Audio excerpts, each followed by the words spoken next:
So that's... People are asking, you know, and I tried to do it in my Thinking Out Loud video, but I didn't quite get there because I just sort of... But that's my 4-step program that I think we need to be doing at this stage. Mm-hmm. Continue to push for Democrats that are actually progressives, because the machinies are already there. Why the fuck wouldn't we? Mm-hmm. Start building a third-party movement, and hopefully in the process of doing that, like, if we could, and maybe this is a pipe dream, but if we could somehow take the DSA, the fucking Green Party, and all these other little ones, and get us all under one banner progressive party with the birdie on it, hell yeah, let's do that if we can. Start networking a labor movement that'll coalesce into a yellow vest movement, and start creating armed leftist militias. How do you think the black people got their fucking rights in the 60s and shit? They started running around with guns and cool hats. Yeah. That's what happened. In leather jackets. And then the white people were like, oh shit. Maybe we should just let them come to our schools. Yeah. So they don't start shooting people. Like, dude, it's how shit gets done in this country. Dude, this is all peaceful. Like, and I know it's scary and like potentially dangerous to like have people like with guns and shit, but it's like where you're willing to take it potentially if they decide. You know what I mean? Yeah, like, but it doesn't mean just show up and start going. Yeah. You know, like, it just means have them with you. It's preemptively preventing people from wanting to get to that level. Yeah, because guess what? The military, police, and the National Guard and the Army is going to think, the captains and the officers are going to think twice about shooting on a crowd if there's a bunch of fucking radical leftists up on the fucking shit. Yeah. They're not, because, you know, they don't want to lose their men and shit, and it's going to be more of it's equal footing. What's that saying, Johnny? If you want peace, prepare for war, right? Oh, yeah. There's a lot of truth in that, and working class people need to start doing it, otherwise they're going to continue to fucking slip their dicks in your ass. Like, it's just like...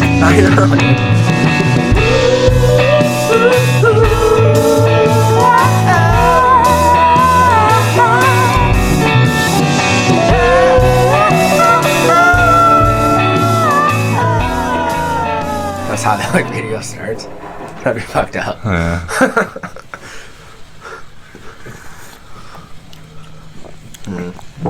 I want to drink coffee, but I know I shouldn't yet. Come on now. Nah, I'm gonna wait. I'll get a headache.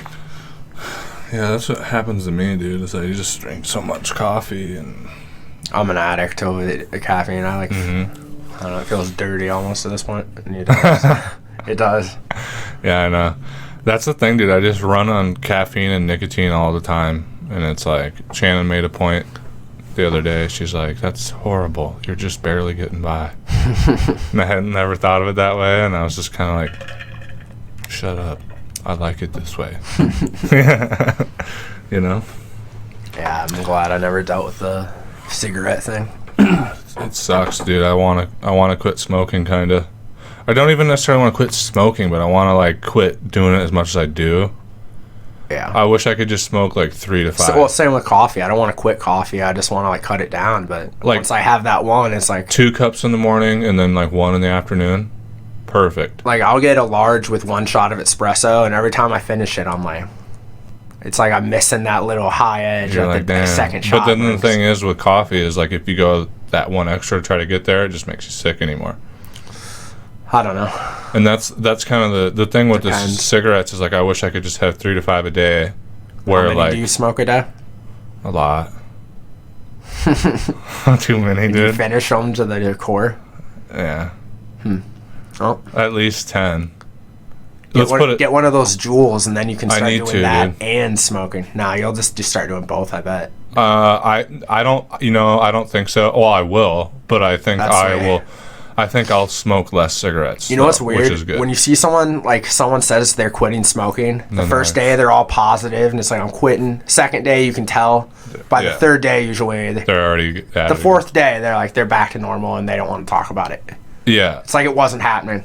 Yeah, and you don't bring it up, dude. Yeah. It's rude to bring it up. Yeah. Because it's hard, dude. Well, and that's the thing is like, with the thing that keeps you going with the cigarettes, it's the same with the coffee, is that first one in the morning, you're like, oh, it's so rewarding. Yeah. You know, and then... Oh, I love the first sip of coffee. Oh, dude, you'll get me out on a cold day on my bike to go get coffee. Yeah. I wouldn't do that. I'd go without. No, I got it. But yeah, dude, the thing with the coffee, dude, I'm literally a little slut for coffee though. Like because I just look forward to it. It's like the thing that, like, I'll take the first sip and I'll literally moan like a little whore. See, I'm not that bad. Like and also it's because my throat will kind of hurt from smoking, and it like relieves it, and so I'll take the first sip, like, you know, and then I'll be like, like, my God. So that's my life. Yeah, anyway. I don't even have a comment on that, honestly. I'm trying to process what you just said. Yeah, dude, it's fucked up. And I was telling Shannon, I'm like, sometimes when I take that first drink of coffee, I'll literally like have an urge to call myself a whore because I'm just like dramatic. Do you smoke a cigarette right when you wake up? No, I try not to. Like how long into your day? Obviously, it's so usually I'll get up 2 hours before I go to work. I try to not smoke one until I'm on my way to work, but sometimes I fail. Huh. Yeah, and then here's the ideal situation for me, because I'd love to smoke and I don't ever really want to fully quit, but I would love to like get up and like get 2 hours in a day and like get a workout done and then smoke one and then not have one until like after work. See, I don't even know how you would work out while smoking, because dude, I got big lungs. Like we've had this discussion in the past, but I'm resilient, dude. I used to remember, like in high school, I'd be running trails and I'd have a cigarette like in my mouth, or like I'll ride my bike like really hard with like a cigarette in my mouth. I don't know. It doesn't bother me. Huh? I don't get winded. I don't get winded, but I notice my heart beats faster. Yeah, I'm sure if you tried to do intense cardio, you'd fucking. Oh yeah, but like just regular cardio, I'm usually pretty fine. I don't run out of breath or nothing. But yeah, so yeah, I don't know what to say. I don't know what it's like to be addicted to the most addictive substance. It's weird, man, because it's an itch you can't scratch, like in the center of your brain. I guess I get what it's like with coffee.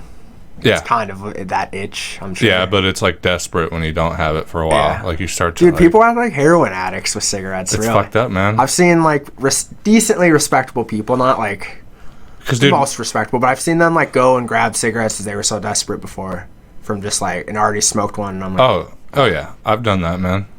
Yeah, man, it's terrible. And then the thing that gets you with it is the fucking relief of like when. Reminds me of when I worked at that gas station. This woman every day would come, you know, the cigarette things outside with the water at the bottom, and every day she'd come, open it up, grab cigarette butts out of it. Mm-hmm. She was all fucked up on something. She talked to me one day. I ain't gonna do that, but if there's a half, she was next level. But when I was really bad, if there's like a half cigarette in like the sand ones, you know, I've been there, dude. And I remember when I was a kid, seeing the ads of like people doing that, like see, that's where you know the addiction is different, because I wouldn't see a half drink cup of coffee somewhere and be like, yeah. And so yeah, dude, I remember seeing the ads of like this woman like in a shopping mall or something. It was like one from the 90s, and she's like craving a cigarette, like all jonesing. Yeah. And then she like grabs one and lights it out of the thing, and I remember being a little boy and being like, I'd never do that. And then like, you know. Yeah.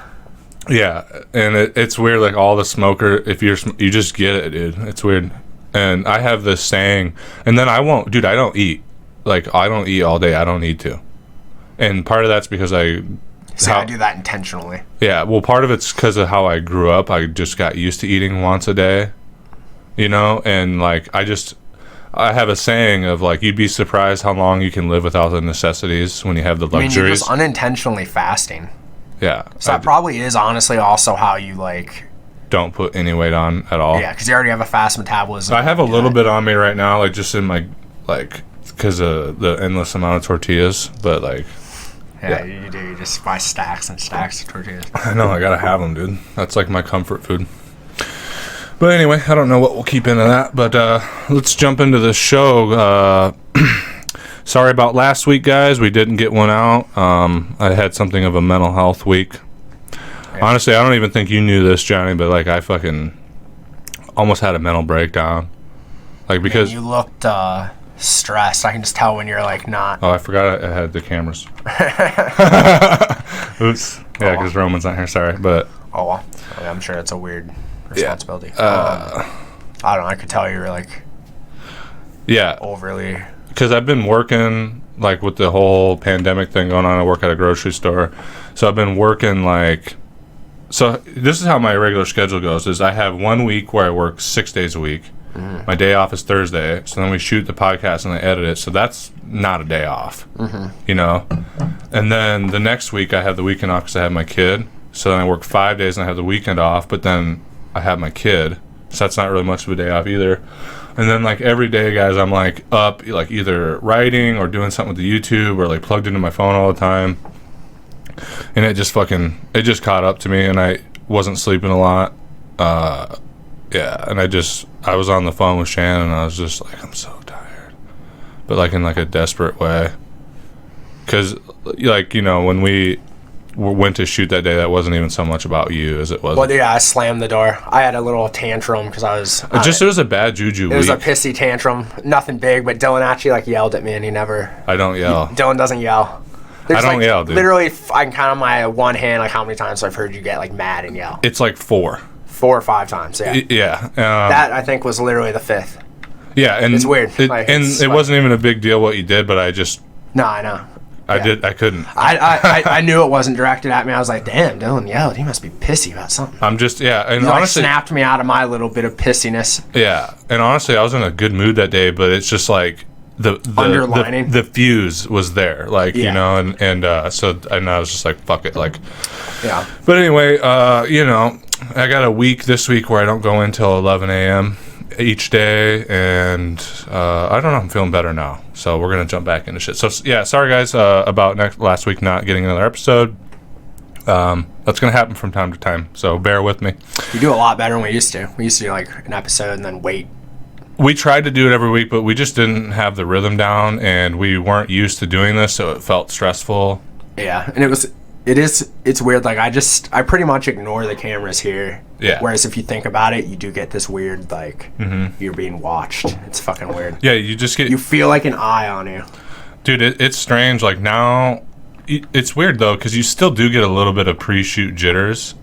Yeah. It's very, like, minuscule compared to what it used to be. Well, is it the shooting, or is it just that, you know, you have to go have a conversation for at least an hour? Yeah. Like, it's just like anything else. Like, if you know you have to work out, if you're a writer and you know you have to write, like, whatever it is, it could be anything. It's just the you got to give a speech, whatever it is, you're just like, all right. But once you get in, it instantly, like, melts away, and within 5 minutes, you're, like, ready to go. But anyway, guys, this is entitled Millennials, episode number 31. And, you know, it's just really cool seeing these stack up. 31 episodes, man. That's pretty cool. So, appreciate. How many months has it been in? So we started, the first episode we did, I think, was, like, July. It was probably, like, in June, but I just say July 1st. So, we've been doing it pretty good, honestly. Yeah. I remember being impressed with ourselves when we hit 15. I was like, all right. And so now 30. Someday soon it'll be 100, you know? But anyways, we really appreciate you guys being with us on this journey. Again, thank you to all of our new patrons and to all of you that have donated on the PayPal. That means a lot. And as far as the Patreon goal goes, we are at $65 or $70 out of 200. So we're going to keep working on that. Johnny and I were talking, so the idea is that once we hit $200 a month, we'll start doing a bonus exclusive podcast for you guys, exclusively for patrons that subscribe for $3 or more. But Johnny and I were just talking before this that maybe we'll do like 1 or 2 episodes or some kind of video content and put it on there. Maybe just as an enticement. Maybe even like an interview, but then again, it's like we rarely do those, so maybe that should just go to our normal YouTube channel. I was kind of thinking about it. Well, what I'd like to do is both on there. So I think we're going to find a day here within the month to do a bonus episode exclusively for patrons. That way, those of you who are already subscribed, or that are already patrons, have something to look forward to. So we're going to do that. Again, if you want to support the podcast, you can subscribe to the Patreon at patreon.com/double_D. There you can access all of my written work, including poetry, flash fiction, and full-length short stories. All for less than what you spend on a cup of coffee or lunch every day. And again, we'll try to get that bonus episode up there for you guys. if you want to support the show, but you're not willing to subscribe monthly, you can go to our PayPal at paypal.me/entitledmillennials, and there you can donate as little as you want, anything from $1 and above. It would really mean a lot. We're going to use that money to buy another microphone and start doing interviews again. And honestly, I'm really excited to do interviews again. Me too. It sucked trying to figure it out with... Yeah, it just was a pain in the ass, but they're a lot of fun. And we need to start cutting our teeth on that a little bit. Mm-hmm. But anyway, as you know, you can further support the podcast by checking out our sponsor, Bingley's Teas, at janeaustinteas.com. There you can find high-end teas hand-picked and mixed by lovely Miss Julia. Or you can visit Julia in person at 118 East 26th Street, suite number 208 in Minneapolis, Minnesota, to satisfy that deep tea addiction and to be taken on a tea tour of the world. All right, guys, let's jump into episode number 31. Kind of a weird start this time, but I guess I was kind of just putting off the big announcement. I mean, I know everybody who watches this show has already heard, but bad news. I knew it was coming. Yeah, for a long time. Oh, yeah. I've accepted this for a while now. Well, but it's fucked up. I don't know. And... Jesus fucking Christ. There's just so much to be pissed off about. Yeah, there is. You know, so as you guys know, Bernie dropped out as of April 8th, 2020. Suspended his campaign. Right. Which we should clarify. There is this article going around. Yes. It's from, like, a weird source. I should have sent it to the group, but it's saying that it's trying to say that he's suspending his campaign to fucking... He's still going to be able to get delegates as other states still hold. I don't know. Yeah, like it's still... It's pretty much just trying to give people hope. And I don't know. I saw the same shit in 2016. People drag on this false sense of hope for months. I don't blame them. They just don't want to... Like, to me, it's just... you're just dragging out your ultimate depression about what's going to happen. Like... Yeah, and I don't blame people for that. But... I mean, yeah, I did it in 2016. I just think it's obvious that they fucked us. I don't know what else to say. Like... Yeah. And I have criticisms of Bernie. Like, I don't know. I think he... We'll hop into that here in a second. But yeah, so I've come to terms with for a while now that he probably wasn't going to win no matter what happened, just because, I mean, what with the pandemic going on, all the voter suppression, the outright rigged elections, I mean, I kind of knew. And I was coming to terms with it. I mean, I still kept that spirit alive because... Still, anything could have happened. Joe Biden could have fucking dropped dead. And who knows? Like, there was still a glimmer of hope. Mm-hmm. Right? And I guess you could argue there still is something of a glimmer of hope because that could still happen. But, of course, they'll just install somebody else. Oh, yeah. That's what I'm But it gives me a glimmer of hope anyway because we could still, like, bitch really loud about... that, you know what I mean? I mean, that's almost worse, dude. I don't know, because at least you can say Biden won the primary. Yeah. To just give it to someone else and not Bernie, now that's going to be next level fuckery. Oop. Boom. Now, I think to the average idiot, they'll be like, yeah, I like whoever, they just like Cuomo or whatever. Mm-hmm. And they won't even process how fucked up it is that they're not giving it to Bernie and because people are fucking dumb. Yeah. But to anyone with a brain, they're going to see that. That's not a democracy. I mean, you're going to piss off Biden supporters. Yeah, well, sort of. Biden supporters don't actually care about Biden. They just care about VBNMW. There's a few, I'm sure, but you're right. Like, mostly you're right. Yeah, it's... So, even though Bernie's not campaigning right now, if you are still in those states, go and fucking vote for him. Still. The thing is, should you be telling people to go vote because of the virus? That's the thing. Yeah, I guess not, but if... It's fucked, dude. I don't know, man. And it's just... And we haven't even seen the results of Wisconsin yet. We're not going to see that for a while, apparently, which... Yeah. Why? Yeah, I don't know. They don't have the they don't have the time to cover that because of everything with the pandemic. It just... Nothing makes sense. Like, yeah, all this bullshit, dude. I don't know. Yeah. Like... It's just too perfect. That's all I can say. It's just... The fuckery is something... Like, I didn't expect this much fuckery. Mm-hmm. Like, I was expecting some fuckery, but this took it up a notch. I'm which impressed. Was needed. Yeah. I mean, impressed. Goddamn. Yeah, this virus couldn't have come at a worse time, obviously. This is what's extra sad about him dropping out. And like, yes, we've talked about like they'll just outright rig it. But Biden's performance during this pandemic and this national crisis, it's been atrocious, dude.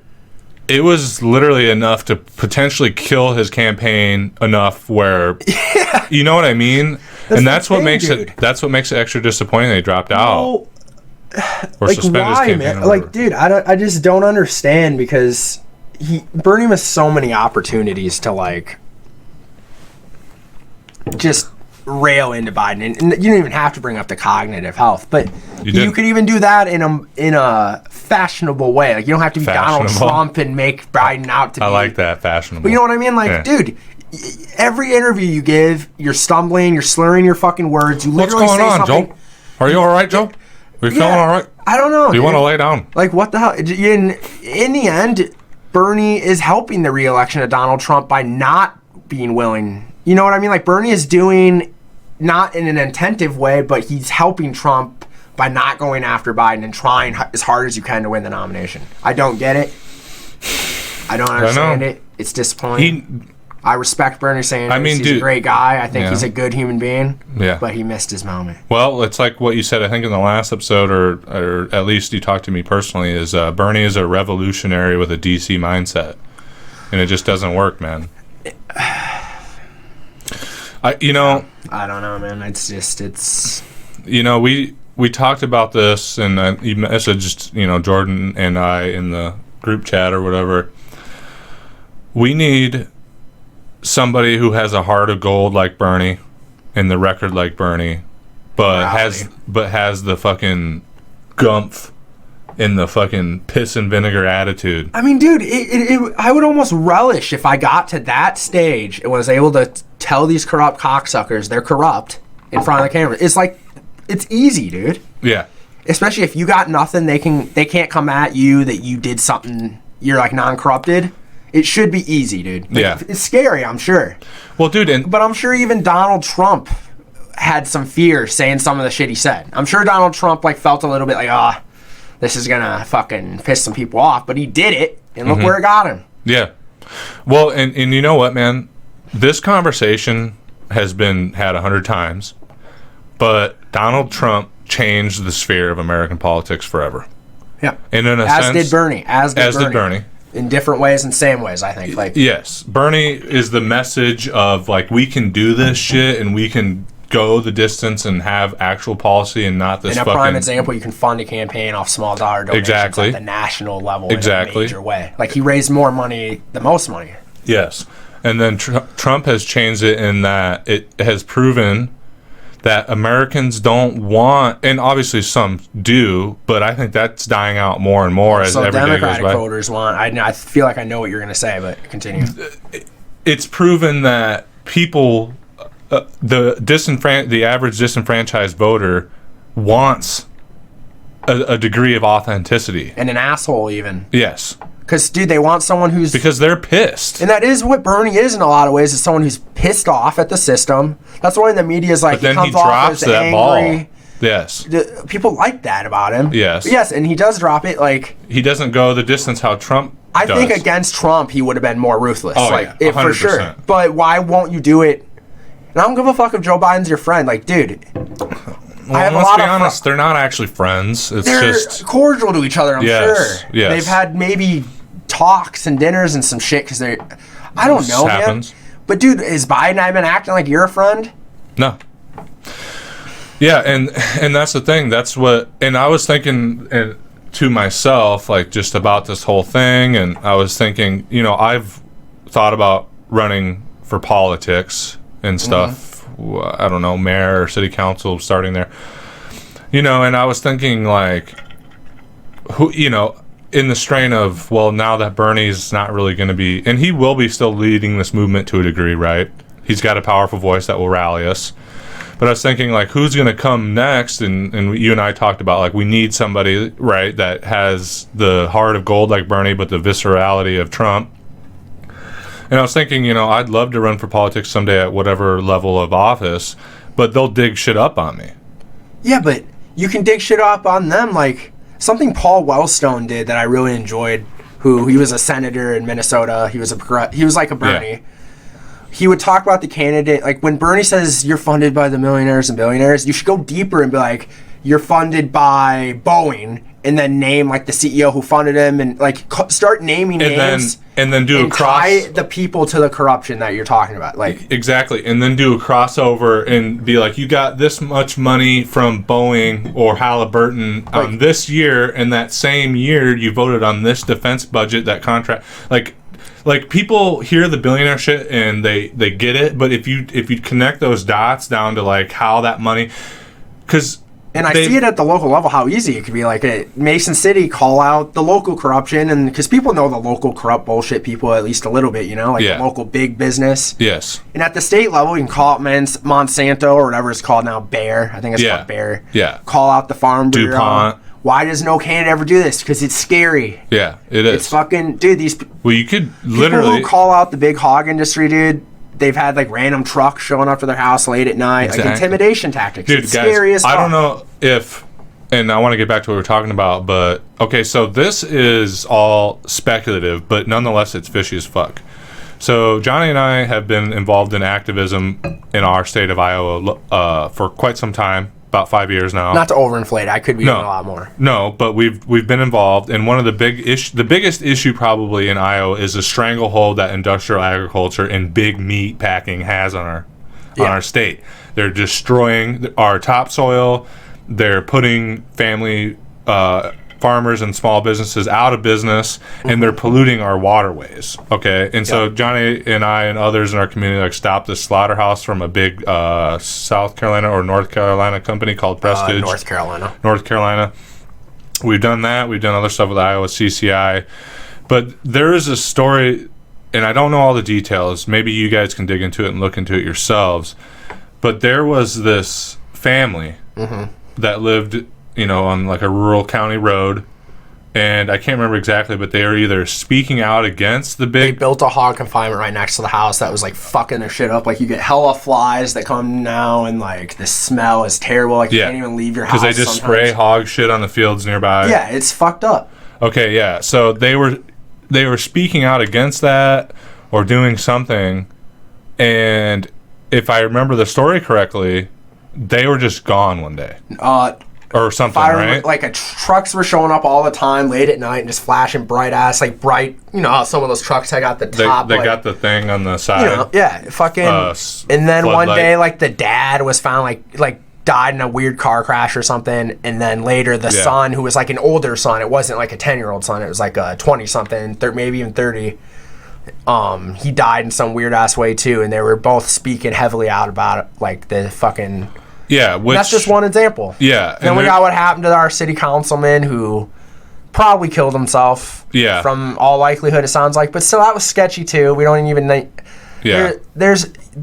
I don't know. It's just sketchy as fuck. So that's why people don't run for fucking politics, because you get intimidated and fucked with if you call out actual power. Yeah, exactly. That's why I think a lot of people are corrupt, just because they're afraid to not to be. Well, yeah, man. They're like, well, if I don't take the money, they're just going to fucking kill me. So yeah, what's that fucking quote that Pablo Escobar had? I wish I knew the Spanish quote, like, because in Spanish it's like more poetic and like scary sounding even, but it's lead or silver.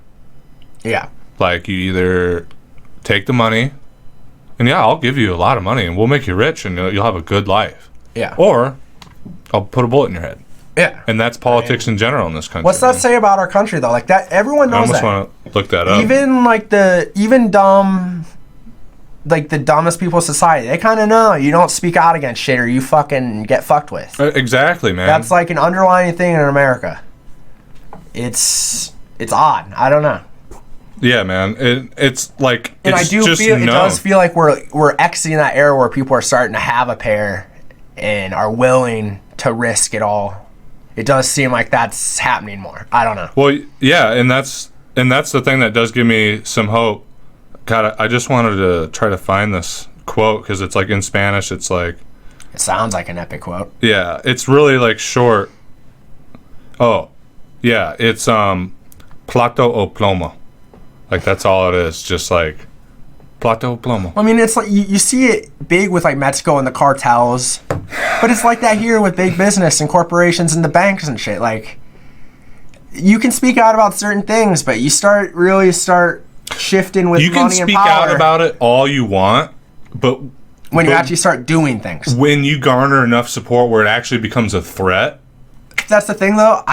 They obviously don't even want a lot of them even acting like they're like it, though. You know what I mean? Because they don't want it seeming good to start talking about these things. You know what I mean? So but they allow it a little bit to but then they reel you in. They're like, reel it in. Yeah.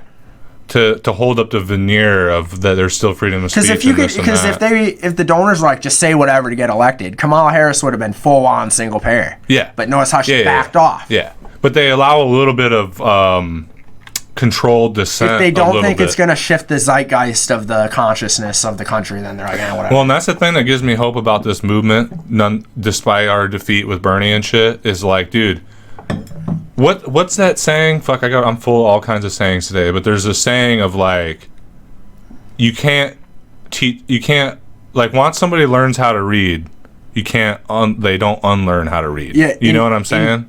And did Bernie likely like spark the person that is going to accomplish it? Like, is it because of Bernie that now the narrative's changed forever, man? Like in some quote from what's the woman from The Hill, Rising? Crystal Ball? Crystal Ball. Yeah. I fucking just blanked on her name. I don't know why. Yeah. I've had like too much caffeine in my mind. It's like I know. That's what happened to me earlier. But Crystal Ball said like Bernie like showed people in a cage that they can ask to be like let out and ask for more, and once they felt that, there's just no going back into the cage or whatever. It was a quote like that. It was a good quote. And it's true. And I did a video, a Thinking Out Loud video that you guys should check out if you haven't already, about Bernie dropping out. And the thing that I talked about is like in our minds and in our heads, this shit with Bernie is like, we thought that was, and it is a revolution. It started it. But we thought it was going to be the big powder keg moment that you think of with like the American Revolution, the October Revolution that led to the USSR, French Revolution. I have a good clip to play right now to interrupt you. Oh, okay. Dig it up if you want, if you got it. Yeah, go ahead. Do you got the speaker on? Sorry to interrupt. Yeah, no, it's okay. We're going to be all over today. Yeah, it's fine. Let me see it quick before you... It's of Jesse Ventura, which some people are probably going to roll their eyes. It's good. But it's a 30-second clip where he talks about how we need a revolution. You handle it on your end there. It's good. What was I saying? I'm sorry. Just keep going. Fuck, I forget now. But I want to go back to one of the things I was going to say. I was thinking about like running for politics myself and how I would like to do that, right? But... one of the things that's kept me from it is like they'll kill my campaign. This isn't what I was going to say related to the other thing, but this is what I was talking about earlier. One of the things that's kept me away from doing that is like they'll find something on me because like I've had. They're going to find something on almost all of us now with social media, dude. Well, and that's what I was thinking because I probably said dumb shit on social media, or like some girl that I texted back when I was like 18 or 19 is going to be like, look at this. Yeah. Like any number of things. Or this podcast, I say some crazy shit on here.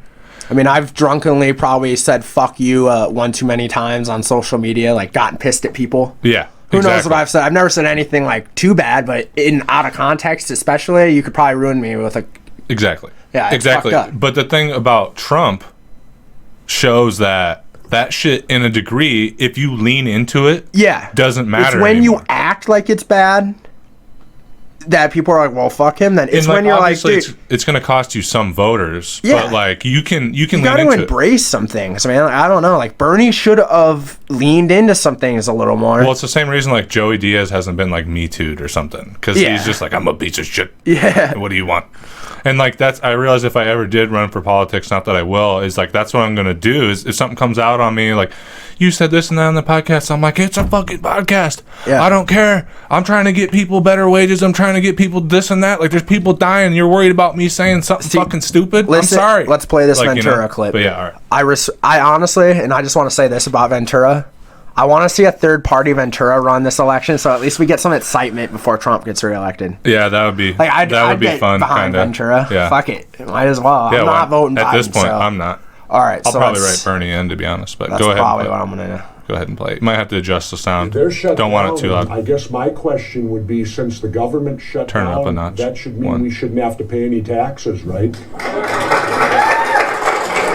Yet it's not going to work that way, is it? Even though they're not working, we're still going to be paying. I think it's time for a revolt in this country. I've been advocating a revolution for years now. Revolutions don't have to be violent, but we need one, and I would tell everybody here, vote them all out of office, and wait, don't vote in a new Democrat or Republican. So I would say I agree with that completely. Yeah. But that's the thing, though. That's kind of living in the fantasy that we have fair elections, dude. Because I do believe if we had fair elections completely, we would have way more independence in. Yeah, we might not be full bore, but we'd be farther along than we are. There's so many examples of in 2018, in 2016, good congressional candidates and shit, and such shady shit happened to stop them. Yeah, man, and it's so hard to believe they were such good campaigners. I don't know. I mean, dude, here's the deal. This is what it's going to take. And look, we keep playing the game to a degree. We need to build a third party movement because that'll give us a little bit more fairness because we can build a third party that has its own constitution with its own institutions, paper ballots, public counting, et cetera, et cetera, et cetera. We do that. That'll gain us more victories. But in the meantime, we need to be working with unions and activist groups like Iowa CCI, whatever they are, to build something similar to a yellow vest movement. Mm-hmm. Because like you said, the elections aren't fair. We can still win some by sheer volume and whatever, and in that process change some stuff to make them more fair, but that could take a generation. And so we need to be doing that, building that third party movement, still supporting progressives that run on a Democratic ticket, so like two-pronged in that approach. Mm-hmm. But then as labor and working class people, we need to start organizing a network that will allow for sustained strike against the yellow vest movement. I don't class. even think we need something I think let's just do the yellow vest movement. Well, yeah, sure. The vests help you identify other people that are at least claiming to be part of it. Yeah. And I don't know, it's almost like a homage to the people that started it. It's I don't know. I think it'd be cool to see the fucking yellow vest. I agree, but like who knows? We don't need our own fancy little thing. No, we don't. Do what we've seen works. Yeah, and I think that's a good idea. And those yellow vests are really cheap. And I would say we need to go even further. And like this might sound crazy and fucking leftist to a lot of people, but we need for the working class people something similar to what the Black Panthers were, man. Mm-hmm. Like we need and you know what? The right-wing groups have all kinds of fucking wacko militias that are like Christian and fucking scary because of what they believe in. I know. Imagine a militia that's like sane and wants like science and shit. And dude, that's what we need, dude.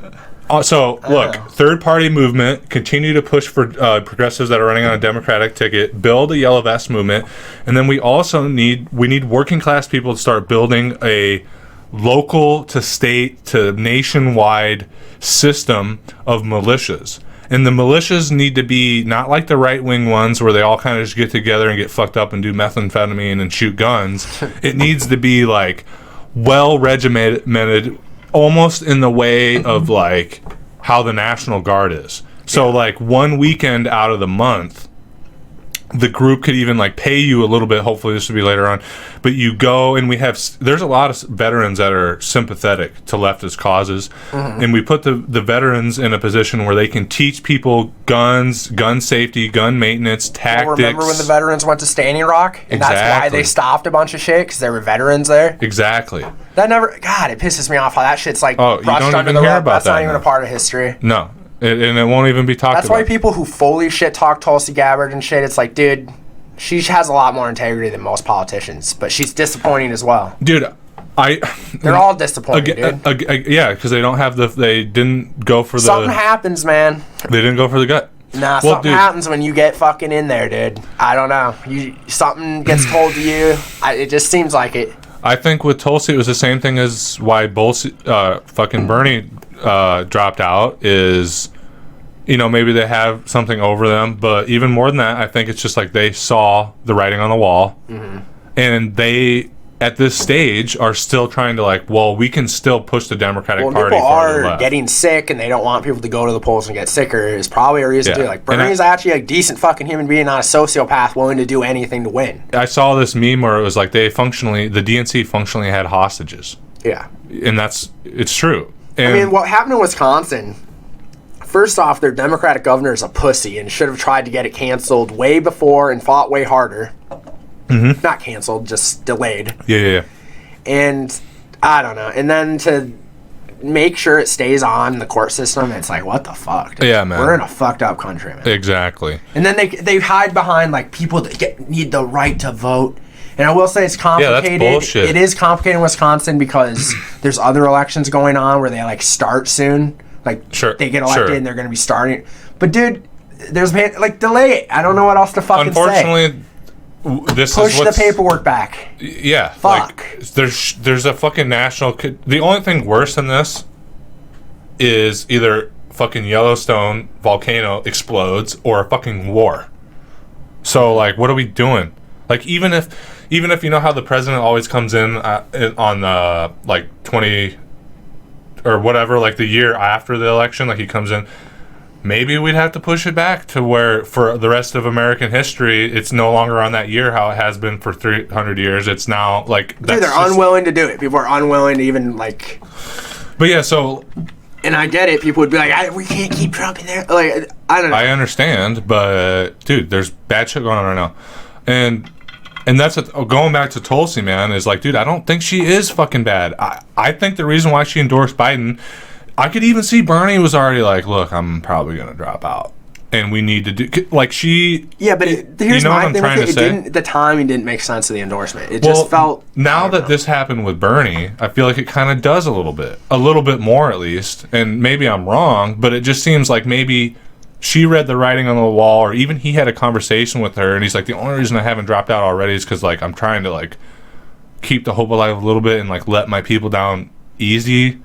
And I think Tulsi, the way things are right now in the political sphere, why we're building this revolution, all these other tenets, I think Tulsi and Bernie have the similar vision of, like, while it is how it is right now, we need to work within the system and push it farther left. Mm-hmm. You know, and so Bernie's going to endorse Biden. I think there's a plan. And the thing that worries me is like how divided progressives instantly fucking got over this. Like, dude, that's the thing. Bernie unifies progressives, which are always like all over the place, which like, is dumb as fuck, though, dude. Well, like, dude, the reason why I think it's like a good trait in a way that's not helpful towards the goals is it shows like where they're more independent thinkers. Well, true. Like we're not hive mind fucking sheep, which is good. I agree. But it helps to be a hive mind sheep when it comes to tallying the voting numbers that you need. Well, look, it's like this. I gotta say this to progressives. Okay, I'm Bernie or bust. I don't even like the term progressive anymore. I don't even like calling myself that. Well, whatever. I know, but that's the thing. Like, that's how divided we are. I'm like, fuck. I don't even... All right, fucking leftist. I don't even like the term leftist because... God. Okay, as a fucking leftist or a progressive or a socialist or a goddamn communist or whatever you want to call me... How about just a fucking normal person that fucking realizes normal things? Well, whatever. Dude, look, we're progressives. Yeah, okay, like, all right? I know. So, as a progressive... Me personally, I'm Bernie or bust. Okay, you can tell me whatever you want about we need to get Donald Trump out of office. I'm not going to vote for Joe Biden. I morally cannot, okay? I'm going to write in Bernie's name in November. That's what I'm going to do. Mm-hmm. But look, we've lost this battle either way. If you are a progressive and you're going to vote for Bernie, but you really want to get Trump out and you think Biden can win, if you want to vote for Biden, okay. I'm not going to shit talk you, dude. I get where you're coming from. I understand. I don't agree, but I'm not going to shame you. If you want to vote green, at this point, it doesn't matter. I'm not going to fight amongst all my brothers and sisters, my fucking comrades. Do what you think is right. You know what I'm saying? And that's what's pissing me off right now. Well, the thing is, though, dude, I understand the anger just because, like... The thing about Biden is, man, he literally forms incoherent ramblings. So it's almost like, dude, I don't want Trump to win, but should we really be saying a guy who's literally going senile is better? I don't know, man. You're just electing a vessel to be used by the party apparatus. It disturbs me. I agree 100%. That's why, so I'm like, I don't know, man. I agree 100%. Like, because, and some people just want to overlook that. That's not good to me. It's not good to me. Well, look, man, and I agree 100%. That's where I'm and I would say that to people that or whatever, But I'm not going to go at people's jugular. No, exactly. We don't need to be. It's not. It's doing more harm than we good. We need to be already almost moving on and focusing on what we do next. Exactly. We need to be coming. Here's what I say to sum it all up. To anybody that identifies as a leftist, a progressive, a socialist, a fucking whatever, that is an independent voter that wants to get shit done for working class people in this country, do what you think is right now. For right now, vote for Joe Biden if you want. Write in Bernie. Vote Green Party. Vote DSA. Okay. Don't shame everybody else about what they do, because let's be honest, everything that we do at this point, vote-wise, we're fucked. We're fucked, and it's expressive. Yeah. It's your own personal middle finger. It doesn't matter, because it just doesn't. It doesn't. And you're doing more damage by yelling at each other, man. We should be coming together, mourning the fact that Bernie dropped out, and thinking about what we do next. And, I mean, dude, I've just... if you look at this from a history book standpoint, I just see this as the demise of the left and the far right taking full control. That's how I view it in a history book. Exactly. You can see it coming. Exactly, and it's very similar to what happened in the Weimar Republic in Germany. And that's why I'm saying, let your fellow progressive cast their vote however the fuck they feel like it. Yeah.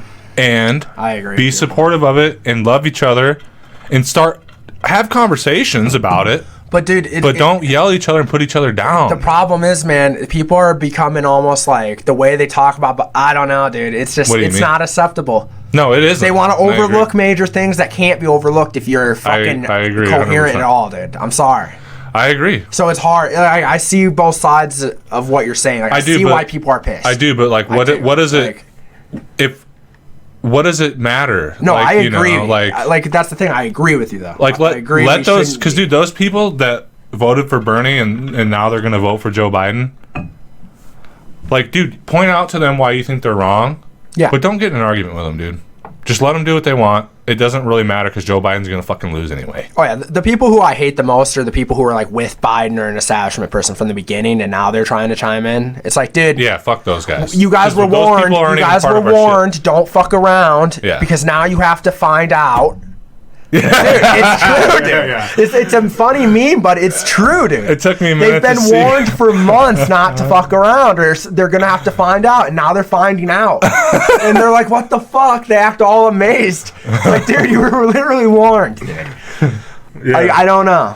It just boggles my mind. That was great. That was great because I didn't realize what you were doing at first. Dude, I had that in my mind for 10 minutes. I've been waiting to use it. Yeah, that's good. You're going to have to find out. Damn it. All right, yeah, that's awesome. But I want to go back for 1 second and talk about that armed militia thing I was talking about. You go into it. I have to go pee. I'm sorry. Okay. So, yeah, I was talking about we need to we need to keep pushing for progressives that run on a Democratic ticket. Okay. We need to, in the meantime, also be building a third party, because here's the thing about this third party. It doesn't have to just be third party or bust. We can do both. We can continue to push for Democrats that are progressive. Okay, we can still cast our vote that way if we have a good Democratic progressive going in your state or in your city election or a federal election. You can still vote for them. You can jump around, you can unregister, you can register as a Democrat as need be. But also, if a third party person runs, you can support them, okay? So it can be two-pronged. It doesn't have to be all or nothing, right? And then we need to start building between unions and working class people all around a network that will prepare for a yellow vest movement.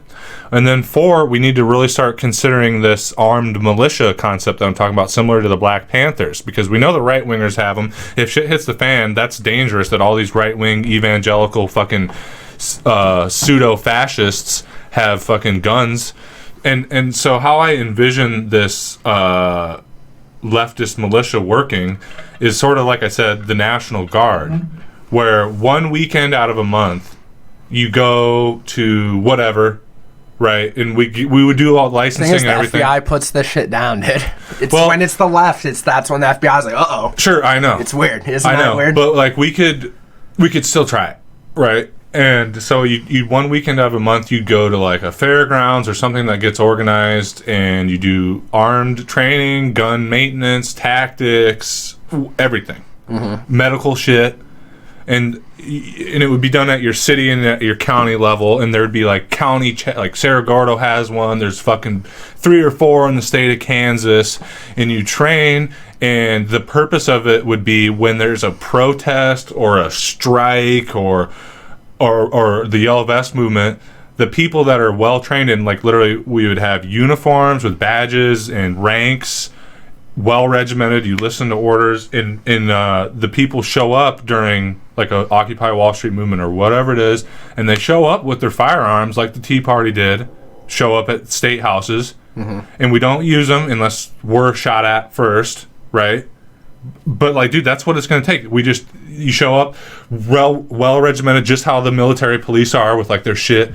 So we show up in the same exact shit, but with our own uniforms, and we just stand in front of the protesters and protect them from police and from the military. What the Tea Party movement did, which was so successful, is they were going to like congressmen's like town halls and shit with their guns and like being intimidating. And that's what I'm not saying I want to fucking do that, but dude, if we got to do shit that works, dude, we got to quit. And also, I don't know, man. There's so much we got to stop doing, dude, or it's just gonna keep failing. I agree. Get the weirdos out. Tell the crazy people to shut the fuck up. The identity politics has to go. Yeah, and I don't know. Like, man, let's continue to support all of our minority groups and like have a message like that, but no more of the censorship bullshit and focusing solely on that. Yeah. We need to focus on fucking economic and social issues, man. Like economic and foreign. Yeah, I don't know, man. Like, that's not the main. The main prerogative isn't telling people that they can't say the F word. It's just not. In small town rural Iowa, when you're fucking organizing a campaign, don't ask people what their pronouns are. A room full of fucking old people. Don't ask. Dude. There's a time and a place. All right, yeah, you're in a fucking liberal hippie Portland fucking coffee shop. Or in ask fucking, people their fucking. Or in, yeah. Dude. Yes. God damn, I don't care if the campaign told you it's mandatory. Don't ask the old people their pronouns. They don't know what the fuck you're talking about. They don't even know. And you look And you weird. gotta win these voters over, man. These are Rust Belt voters. And no, they're not bigoted. Most of them are. Some of them are. Look, let's be honest. Yeah. But look, you still need their fucking votes. And most of them are bigoted. They don't care if somebody's trans. They don't care if somebody's gay. They don't care if someone's just by black. not asking their pronoun, but being a true progressive. And all right, telling I'm them, not like, going to we're ask their gonna- fucking pronoun. Yeah, man. Have some tact. Yeah. Some strategy. Know what you're fucking... man. So, yeah, that needs to happen, but goddamn, man. Like... It's... So that's... People are asking, you know, and I tried to do it in my Thinking Out Loud video, but I didn't quite get there because I just sort of... But that's my 4-step program that I think we need to be doing at this stage. Mm-hmm. Continue to push for Democrats that are actually progressives, because the machinies are already there. Why the fuck wouldn't we? Mm-hmm. Start building a third-party movement, and hopefully in the process of doing that, like, if we could, and maybe this is a pipe dream, but if we could somehow take the DSA, the fucking Green Party, and all these other little ones, and get us all under one banner progressive party with the birdie on it, hell yeah, let's do that if we can. Start networking a labor movement that'll coalesce into a Yellow Vest movement, and start creating armed leftist militias. How do you think the black people got their fucking rights in the 60s and shit? They started running around with guns and cool hats. Yeah. That's what happened. In leather jackets. And then the white people were like, oh shit. Maybe we should just let them come to our schools. Yeah. So they don't start shooting people. Like, dude, it's how shit gets done in this country. Dude, this is all peaceful. Like, and I know it's scary and like potentially dangerous to like have people like with guns and shit, but it's like where you're willing to take it potentially if they decide. You know what I mean? Yeah, like, but it doesn't mean just show up and start going. Yeah. You know, like, it just means have them with you. It's preemptively preventing people from wanting to get to that level. Yeah, because guess what? The military, police, and the National Guard and the Army is going to think, the captains and the officers are going to think twice about shooting on a crowd if there's a bunch of fucking radical leftists up on the fucking shit. Yeah. They're not, because, you know, they don't want to lose their men and shit, and it's going to be more of it's equal footing. What's that saying, Johnny?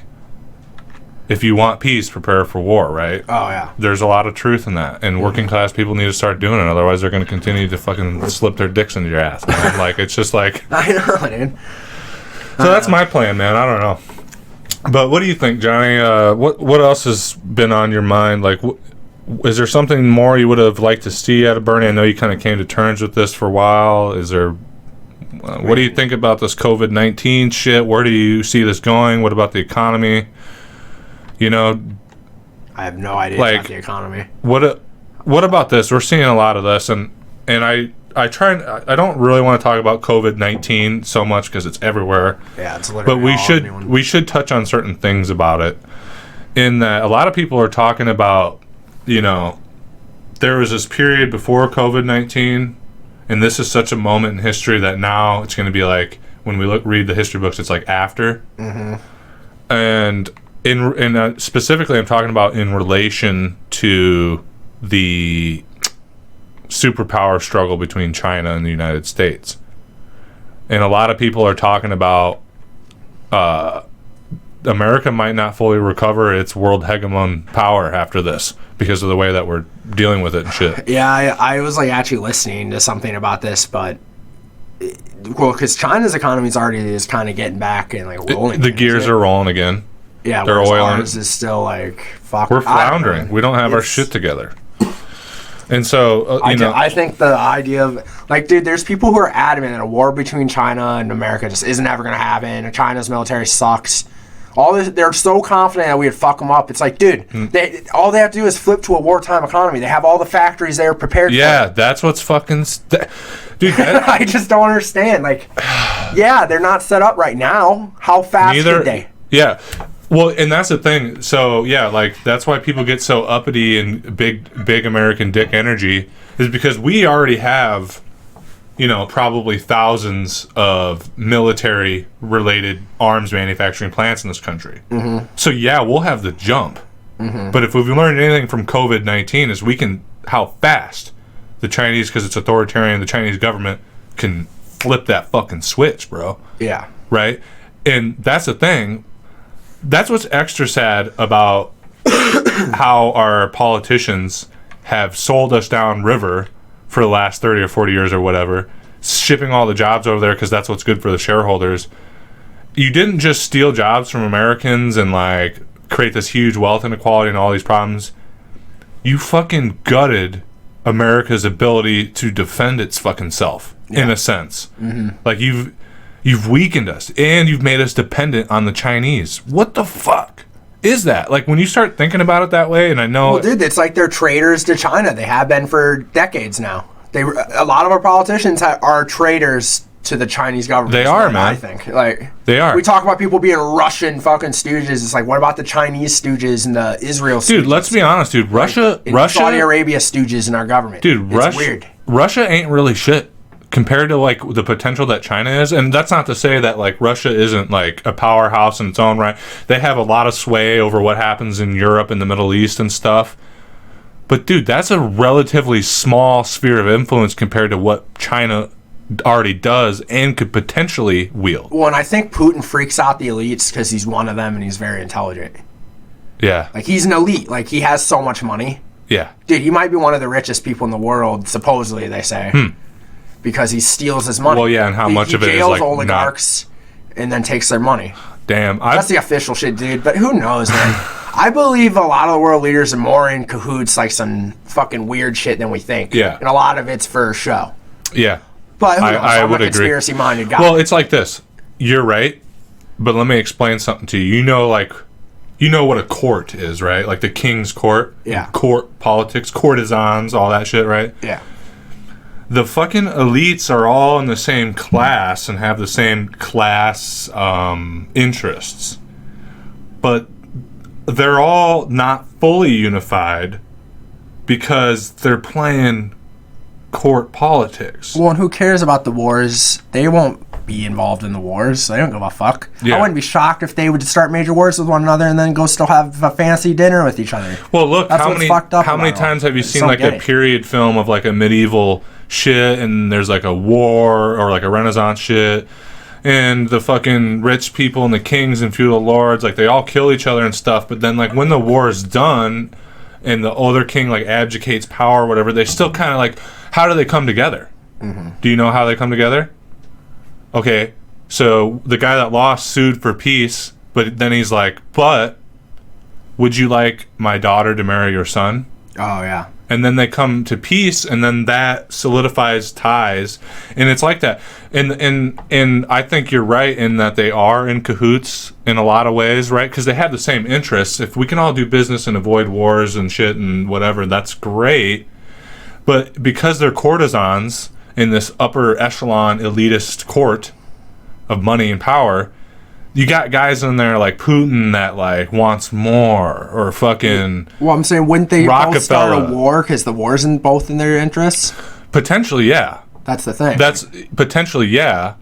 Well, not even necessarily. It's like this. Like, they still want to beat each other in the war. Like, if Russia went to, if our elites in the United States went to war with the elites in Russia, the elites in Russia want to win the war because then they'll be able to gain more garter and power and increase their wealth. Same with the American elites. But at the end of the day, both could potentially profit. And if they can reach a stalemate and shake hands at the end of it and be like, okay, well, we both saw our profit dividends go up. But still, they don't necessarily like each other.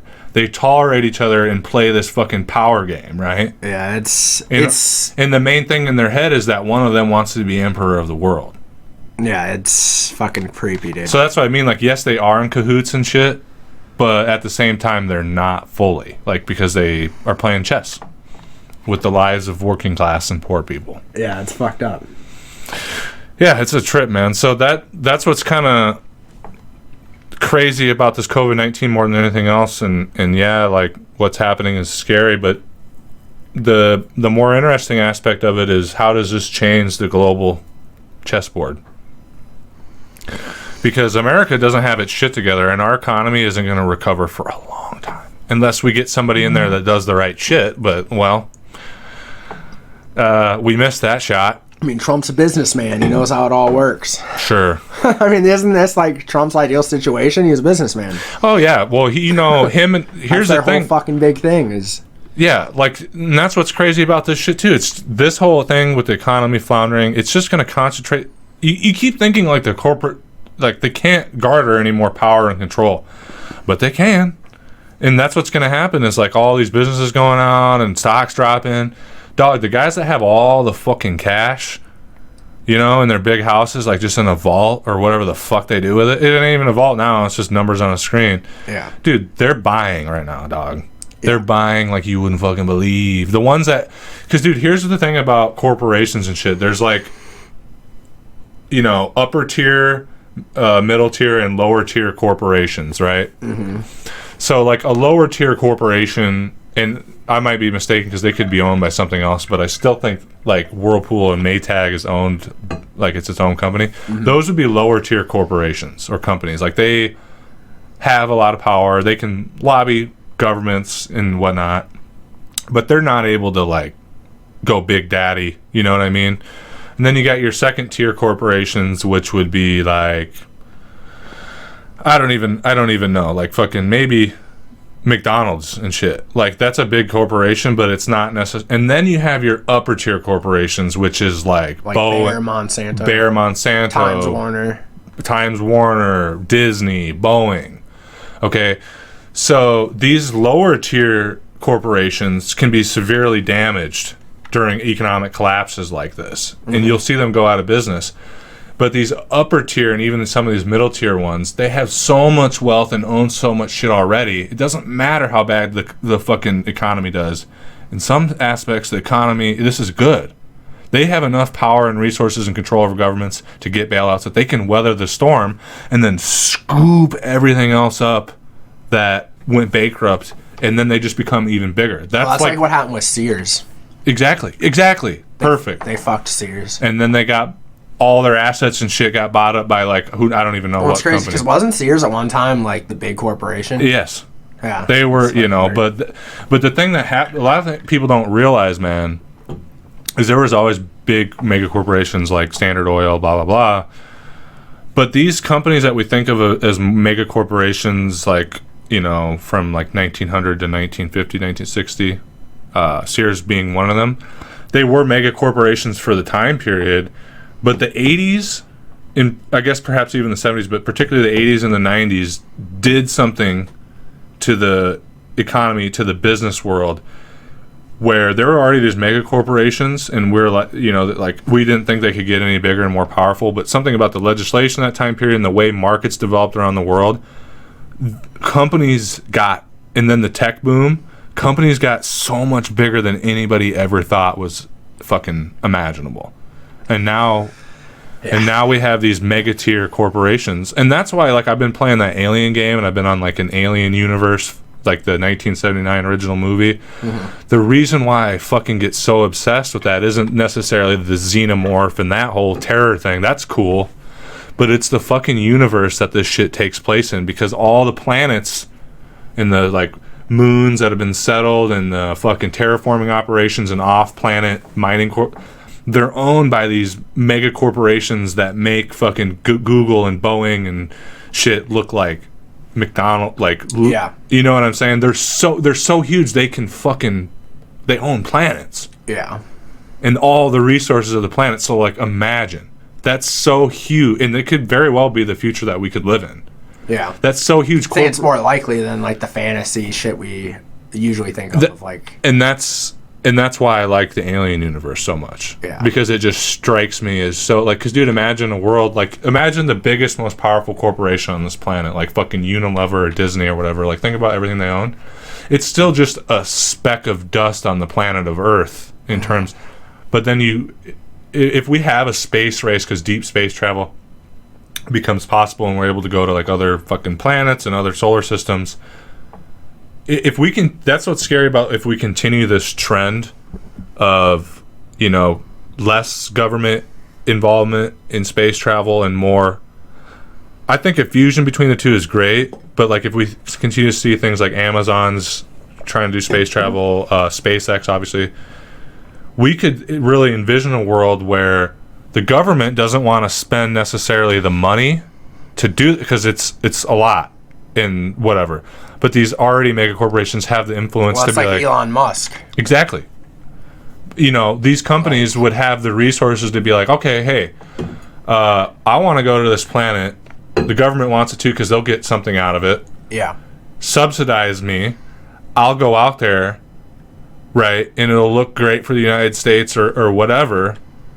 But when I get there, I own half of all the mineral wealth of this planet or this asteroid. Yeah. And I'll, you know, give the United States government a portion, or not even. I own all the mineral wealth, but you can put a military space base out there. And I know that's like way science fiction and shit, but that's how it would work, man. Yeah, it is. And so, like in the Alien universe, you have this this corporation called Weyland Yutani, and it's like a British company that fused with a Japanese country, and they fucking just own like huge planets, and it's just, I don't know. Creeps me out. Kind of a trip to think about, man. Yeah. I'd much rather live in the Star Trek universe. Oh yeah. God damn it. I still that's my, like, when I picture a beautiful future is something like that. Yeah. And I think it's possible. And, you know, I could even see, like, perhaps, you know, like, you've been playing that Outer Worlds game, right? A little bit. The whole thing with that is all sort of like what I'm talking about, where like corporations own whole planets. Mm-hmm. But the whole premise in that is like you're this kind of anomaly in the system that like kind of creates democracy and like revolutionary movements. Like, and I could see the space race probably starting out and having a period where it is like corporate dominated. But the thing is, corporations are gonna have to, and there could be androids and shit, but fuck, we're getting way out there. But corporations are going to have people out there doing the work. And just like anything else, essentially at that point, the corporations would be feudal lords. And you can picture a world where the workers do rise up finally, and they're like, you can't bring a whole army out here to put us down that easily. Yeah. Let's just let's just take the planet over. Yeah. You know, and like, I don't know. Anyway. Nah, that's a cool concept, honestly. I just came up with my idea for another novel. Yeah, that's a good one. See, dude, this is I get crazy ideas and shit like this all the time, and I know I'm rambling, but like, this is why I want the podcast and shit to take off and get to a point where we can pay our bills, because like I want to write these ideas. Mm-hmm. You know, I got tons of fucking ideas, man, that I just don't have the. I have in my mind fully and written down to a degree full outlines of like 6 different novels that I want to write. They're just waiting. They're sitting there. I'm adding details in them all the time, like when I go for a walk or when I'm at work. I just don't have the time because it's a beast. Time consuming as hell. I couldn't even imagine doing that. And it's emotionally and physically taxing to write a book, man. I've written a novelette that was 140 pages about our time in Standing Rock, which is on the Patreon if you want to read it. And that took me 6 months? A long time. I was working and I took a period off, but that fucking wiped me. So, you know. Yeah. Anyway, guys, I think we've been talking long enough. We did about an hour 10, and I'm out of stuff to talk about. So we're gonna, wind it down here. If you haven't already, guys, please subscribe to the channel, like, share, tell your friends about us, all that good stuff. We're at $65 out of $200 for our $200 Patreon goal. Like I said, if we hit that, we'll start doing a bonus podcast every week exclusively for our patrons. Like I said, $65 out of $200. That's a little over a quarter of the way there. So we can get it. If you can become a patron for as little as $3 a day, you can access all my written work, short stories, poetry, all that. And that's at patreon.com/double_D. Anything you guys can subscribe to there would be really appreciated. If that doesn't work for you, you can make one-time donations to our PayPal at paypal.me/entitledmillennials. And any money all the money that we've gotten from that, which is like $120, is just sitting on our PayPal waiting to buy another mic. So we're at 120 out of 200 for that. So just a little bit longer. To further support the podcast, you can check out our sponsor, Bingley's Teas, at janeaustenteas.com. There you can find high-end teas handpicked and mixed by the lovely Miss Julia. Or you can visit Julia in person at 118 East 26th Street, suite number 208 in Minneapolis, Minnesota, to satisfy that deep tea addiction and to be taken on a tea tour of the world. And one more thing, guys, I want to leave you off with just... we talked a little bit. I know it's sad that Bernie dropped out. But, hopefully through Johnny and I's discussion, we've given you kind of a vision of what can be done. And just know that Bernie's campaigns over the last 5 years was our great awakening. And now there's millions of Americans that will... You can't plug back into the Matrix. Mm-hmm. No. And in a sense, revolutions aren't built overnight. It's only been 5 years, man. That's in the... My fear is you can't plug back in, but you can give up. Yeah, but I don't think there's so many people that, like you and I, that will never give up, man. So I hope we've kind of given you guys a game plan to look forward to. There's still more progressive candidates out there. There's progressive candidates running for Congress, for Senate. We'll have another great presidential candidate for progressives. We can build a third party. We can start working on a yellow vest movement. You can organize your labor movement in your local areas. You can fucking run for office. Like, there's so much more we can do to unite and make a better world. And don't lose faith. And on the final note, never, as long as you can take gasoline and petroleum jelly and mix it together in a wine bottle, you will always have hope. All right, guys. So with that, it's motivational. with that, we're going to head out. See you next week, guys. All right. Bye.